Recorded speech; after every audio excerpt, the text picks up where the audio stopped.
ओटारियो गोलीबारी में घायल भारतीय छात्र की मौत। कनाडा के ओटारियो में गोलीबारी की वारदात में घायल हुए 28 वर्षीय भारतीय छात्र की मौत हो गई है। ओटारियो प्रांत में सोमवार को हुई गोलीबारी में 2 अन्य लोगों की भी जान चली गई है। हिल्टन क्षेत्रीय पुलिस सेवा ने एक बयान में बताया कि सतविंदर सिंह की हैमिल्टन सरकारी अस्पताल में मौत हो गई। उन्होंने परिवार व दोस्तों की मौजूदगी में अंतिम सांस ली। रूस और यूक्रेन के बीच घमासान जारी। रूस और यूक्रेन के बीच जंग जारी है। दोनों देश लगातार एक दूसरे पर हमला कर रहे हैं। इस बीच यूक्रेन ने आरोप लगाया कि रूस ने दक्षिण यूक्रेन में परमाणु संयंत्र पर हमला किया है। इससे पहले यूक्रेन के राष्ट्रपति जेलेंस्की ने देश से वादा किया कि रूसी सैनिकों के कब्जे से अपने कस्बों और शहरों को वापस लेने के लिए हमलों में कोई कोताही नहीं बरती जाएगी। सोशल मीडिया पर चाइल्ड पोर्नोग्राफी रेप वीडियो को अपलोड करने का मामला। चाइल्ड पोर्नोग्राफी और रेप वीडियो को सोशल मीडिया प्लेटफॉर्म पर अपलोड करने के मामले में सुप्रीम कोर्ट ने फेसबुक, ट्विटर समेत सभी सोशल मीडिया प्लेटफॉर्म कंपनियों को 6 हफ्ते में अनुपालन रिपोर्ट दाखिल करने को कहा। साथ ही कोर्ट ने केंद्र सरकार से भी रिपोर्ट दाखिल करने का आदेश दिया है। कोर्ट ने ये बताने को कहा है कि उन्होंने चाइल्ड पोर्नोग्राफी और रेप वीडियो को अपने प्लेटफॉर्म पर रोकने के लिए क्या कदम उठाए हैं। इस मामले पर केंद्र सरकार विस्तृत रिपोर्ट दाखिल करेगी। दिल्ली की कोर्ट ने सत्येंद्र जैन के खिलाफ कार्रवाई पर लगाई रोक। दिल्ली की एक अदालत ने सोमवार को आप नेता और पूर्व मंत्री सत्येंद्र जैन के खिलाफ धन शोधन मामले में कार्रवाई पर रोक लगा दी। 15 सितंबर को ईडी के अतिरिक्त सॉलिसिटर जनरल एसवी राजू ने विशेष न्यायाधीश गीतांजलि गोयल की अदालत से कार्रवाई स्थानांतरित करने की मांग करते हुए एक आवेदन दिया। कर्नाटक कांग्रेस के नेता शिव कुमार दिल्ली में ईडी के सामने हुए पेश। कांग्रेस के कर्नाटक इकाई के अध्यक्ष डी.के. शिव कुमार धन शोधन के मामले में पूछताछ के लिए सोमवार को प्रवर्तन निदेशालय के समक्ष पेश हुए। कांग्रेस के 60 वर्षीय नेता शिव कुमार करीब 12 बजे एपीजे अब्दुल कलाम रोड पर संघीय एजेंसी के कार्यालय पहुंचे तथा उन्हें ईडी कार्यालय में प्रवेश करते हुए देखा गया। उनके साथ कुछ अन्य लोग भी उपस्थित थे। ईडी ने पिछले सप्ताह शिव कुमार को समन भेजा था। कांग्रेस नेता ने तब कहा था कि उन्हें मालूम नहीं कि ईडी ने उन्हें किस मामले में पेश होने के लिए कहा है। राजस्थान विधानसभा में बीजेपी का हंगामा। राजस्थान विधानसभा के 7वें सत्र की बैठक 19 सितंबर को फिर से शुरू हुई, जहां विपक्षी भाजपा के विधायकों के हंगामे के बीच सदन की कार्रवाई पहले 5 मिनट और बाद में मंगलवार तक के लिए स्थगित कर दी गई। मुख्य विपक्ष दल बीजेपी को सत्र का सत्रावसान किए बगैर दोबारा बैठक बुलाए जाने पर आपत्ति है। नेता प्रतिपक्ष गुलाब चंद कटारिया ने सदन में कहा कि सत्रावसान किए बगैर बैठक बुलाए जाने से विधायकों के प्रश्न पूछने के अधिकारों का हनन हुआ है। उन्होंने आरोप लगाया है कि ये विधायकों के लोकतांत्रिक अधिकारों का हनन है। इलाहाबाद यूनिवर्सिटी में पुलिस छात्र में झड़प। यूपी के प्रयागराज में इलाहाबाद विश्वविद्यालय छात्र संघ भवन पर पुलिस और छात्रों के बीच झड़प हुई है। फीस वृद्धि के खिलाफ आंदोलन कर रहे छात्र नेता ने आत्मदाह करने की कोशिश की।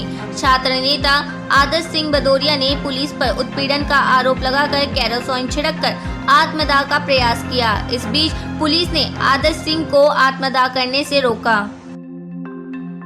शिवसेना सांसद संजय राउत की न्यायिक हिरासत 14 दिन तक बढ़ी। पात्रा चावल भूमि घोटाले मामले में शिवसेना सांसद संजय राउत की न्यायिक हिरासत 14 दिन तक बढ़ाई गई है। उनकी जमानत याचिका पर 21 सितंबर को सुनवाई होगी। कोर्ट के निर्देश ईडी के अधिकारियों ने राउत को चार्जशीट की कॉपी सौंप दी है। ताइवान में भूकंप के चलते पहाड़ पर फंसे 400 टूरिस्ट उतरे नीचे। ताइवान में आए तेज भूकंप के दौरान पहाड़ पर फंसे करीब 400 पर्यटक सुरक्षित नीचे उतर आए। रविवार दोपहर में ताइवान में 6.8 की तीव्रता का भूकंप आया। इसमें 4 व्यक्ति 3 मंजिला इमारत ढहने से मलबे के नीचे दब गए, जिन्हें बाद में सुरक्षित निकाला गया। एक ट्रेन बेपटरी हो गई, जबकि एक पुल को भी भूकंप से नुकसान पहुंचा। वहीं सीमेंट कारखाने में काम करने वाले एक मजदूर की मौत हो गई। मोहाली एमएमएस केस में आरोपियों को 7 दिन की रिमांड पर भेजा। मोहाली एमएमएस केस के आरोपियों को 7 दिन की रिमांड पर भेजा गया। अदालत ने तीनों को 26 तक रिमांड पर भेजा। पेशी के दौरान आरोपी सन्नी को कोर्ट ने फटकार भी लगाई। सन्नी कोर्ट रूम में इंस्पेक्टर से बहस करने लगा, जिसको लेकर जज ने सन्नी को फटकार लगाया। पश्चिम बंगाल में शिक्षक भर्ती घोटाले मामले में ईडी ने 48.22 करोड़ रुपए की संपत्ति कुर्क की। अटैच संपत्तियों को पार्थ चटर्जी और अर्पिता मुखर्जी के स्वामित्व से जुड़ा हुआ पाया गया। इसके साथ अब तक कुल जब्ती 103.10 करोड़ रुपए की हो चुकी है। ये जानकारी प्रवर्तन निदेशालय ने दी। एसीबी ने अमानतुल्लाह खान से जुड़े 5 और लोगों को जारी किया नोटिस। एसीबी ने आम आदमी पार्टी के नेता अमानतुल्लाह खान से जुड़े 5 और लोगों को नोटिस जारी किया, जिनमें 2 वक्फ बोर्ड से जुड़े हुए और 3 बिजनेसमैन हैं। इनमें अमानतुल्लाह खान की फाइनेंशियल डील हुई थी। एसीबी ने अमानतुल्लाह और हामिद को आमने सामने बैठाकर पूछताछ की। हामिद को भी एसीबी ने रिमांड पर लिया हुआ है। हामिद के पास से ही 12 लाख कैश और एक पिस्तौल बरामद हुई थी, जिसको लेकर एसीबी का दावा था कि हामिद ने ये कबूल किया है कि ये कैश और पिस्तौल अमानतुल्लाह खान की है। कैप्टन अमरिंदर सिंह हुए बीजेपी में शामिल। पंजाब के पूर्व CM captain Amarinder Singh BJP में शामिल हो गए हैं। साथ ही साथ उनकी अपनी पार्टी का भी विलय हो गया है। कैप्टन के साथ बेटा इंदर सिंह, बेटी जय इंदर कौर, मुक्तसर की पूर्व विधायक करण कौर और भदौर से पूर्व विधायक निर्मल सिंह भी बीजेपी में शामिल हुए। इस दौरान केंद्रीय मंत्री किरेन रिजिजू और नरेंद्र सिंह तोमर भी उपस्थित रहे। दिल्ली में मॉन्की पॉक्स का एक और मामला सामने आया। दिल्ली में मॉन्की पॉक्स का एक और मामला सामने आया है। नाइजीरिया की 30 साल महिला मॉन्की पॉक्स से संक्रमित पाई गई है। इसके साथ ही राष्ट्रीय राजधानी संक्रमितों की संख्या बढ़कर 9 जबकि भारत में 14 हो गई है। अधिकारियों ने सोमवार को इसकी जानकारी दी। येस बैंक के को फाउंडर राणा कपूर के खिलाफ सीबीआई ने दायर की चार्जशीट। सीबीआई ने बैंक धोखाधड़ी के मामले में येस बैंक के को फाउंडर राणा कपूर के खिलाफ चार्जशीट दायर की है। सूत्रों से मिली जानकारी के मुताबिक अवंता ग्रुप के प्रमोटर गौतम थापर का नाम भी सीबीआई चार्जशीट में शामिल है। लंदन में राष्ट्रपति द्रौपदी मुर्मू वेस्टमिंस्टर एबे में महारानी एलिजाबेथ द्वितीय के राजकीय अंतिम संस्कार में शामिल हुई। महारानी एलिजाबेथ द्वितीय के ताबूत वाले वाहन ने लंदन के वेलिंगटन आर्च से विंडसर कैसल के लिए अपनी यात्रा आरंभ की। हरदोई में बांग्लादेशी घुसपैठिए गिरोह का भांडाफोड़। उत्तर प्रदेश के हरदोई में पुलिस ने बांग्लादेशी घुसपैठिए गिरोह का भांडाफोड़ किया। हरदोई के एसीपी राजेश द्विवेदी ने कहा कि 9 लोगों को पकड़ा गया है। ये बांग्लादेशी है। इनके पास से 33,600 रुपए, विदेशी मुद्रा, मोबाइल और बांग्लादेशी पासपोर्ट बरामद हुए हैं। ये बांग्लादेश से विभिन्न प्रदेशों के हिस्सों में जाकर सामूहिक रूप से चोरी करते थे। एक अभियुक्त फरार है, जिसकी तलाश जारी है। तालिबान ने बंधक बनाए गए अमेरिका के ठेकेदार मार्क फेरिक्स को छोड़ा।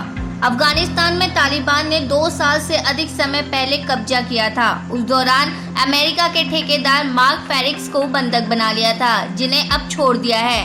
ये जानकारी परिवार की ओर से दी गई है। कर्नाटक के हिजाब मामले पर सुप्रीम कोर्ट में सुनवाई हुई। याचिकाकर्ता की तरफ से वकील दुष्यंत दवे ने कहा कि संविधान खुलेपन और स्वतंत्रता की बात करता है, जबकि सरकारें पाबंदी की। यह बात सिर्फ समानताओं की नहीं, बल्कि साथ जीवन गुजारने पर भी जताई जाने वाली आपत्तियों पर है। बॉलीवुड एक्ट्रेस जैकलीन से 200 करोड़ रुपए के मनी लॉन्ड्रिंग के मामले में फिर पूछताछ की गई। 7 घंटे तक जैकलीन से पूछताछ की गई। इससे पहले 14 तारीख को जैकलीन से ईओडब्ल्यू ने करीब 8 घंटे तक पूछताछ की। कहा जा रहा था कि पूछे गए सवालों के जवाब देते वक्त जैकलीन काफी असहज महसूस कर रही थी।